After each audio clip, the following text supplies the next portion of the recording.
హన్మకొండ జిల్లా రైతులు వ్యవసాయ ఆధారిత రంగాల్లో కేంద్ర రాష్ట్ర ప్రభుత్వాల పథకాల్లో అందిపుచ్చుకుని ఆర్థిక వృద్ధి సాధించాలని మంత్రి పొన్నం ప్రభాకర్ ఆశాభావం వ్యక్తం చేశారు.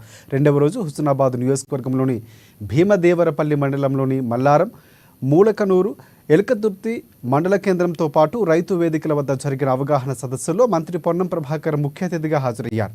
రైతులకు సంబంధించిన అంశాలపై వివిధ విభాగాల అధికారులతో కలిసి వారికి దిశానిర్దేశం చేశారు.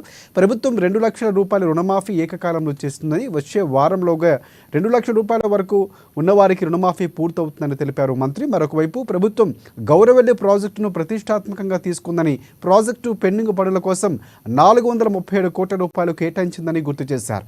ప్రాజెక్టు పూర్తయిన పొలాల్లోకి నీళ్లు వచ్చేలోపే రైతులు వ్యవసాయేతర రంగాల్లో ఒక స్థిరత్వం సాధించాలని మంత్రి పొన్నం ప్రభాకర్ కోరారు. రైతు రుణమాఫీ రాని వారికి వ్యవసాయ అధికారిని కలిసి వివరాలు ఇవ్వాలని తెలిపారు.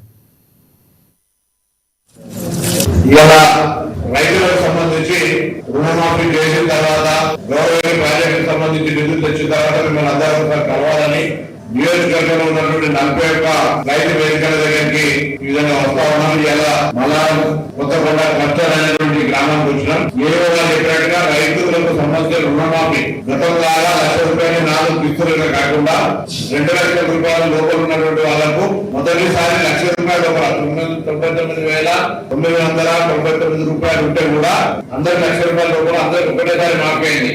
దాని తదుపరి సెకండ్ ఫేజ్ లో 1,50,000 రూపాయలకు అయింది. 2 లక్షల రూపాయల లోపల మాఫీ అవుతుంది. నిన్న కూడా వ్యవసాయ శాఖ మంత్రి గారు ప్రకటన చేసిండ్రు. ఎవరికైనా ఎక్కడైనా రైతు రుణమాఫీ పరంగా సాంకేతికమైన ఇబ్బందులు ఉండొచ్చు. బ్యాంకుల పేరు చక్కగా లేదనో, ఆధార్ చక్కగా జోడించకనో, బ్యాంకుకు ఆధార్ కు చక్కగా లింక్